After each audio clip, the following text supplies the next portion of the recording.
guys এইবিলাক ছোৱালী photo ল'ম আৰু এনেকুৱা ফ্ৰেণ্ড থাকিলে আই ডোণ্ট ৱান্ট এনি বয়ফ্ৰেণ্ড নালাগে এনেকৈ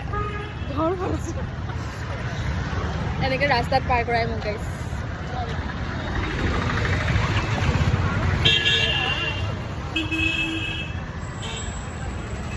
চাওঁচোন লাকি আহিম ব্লগিং শুৰু কৰবে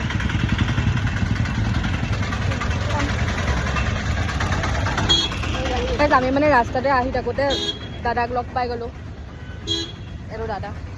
গৈ আছে আগত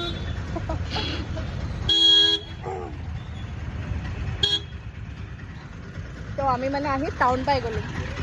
তো খাবলৈ আহিছিলোঁ জেম চেক্সলৈ এই বয়ফ্ৰেণ্ড লগ কৰিব বোলে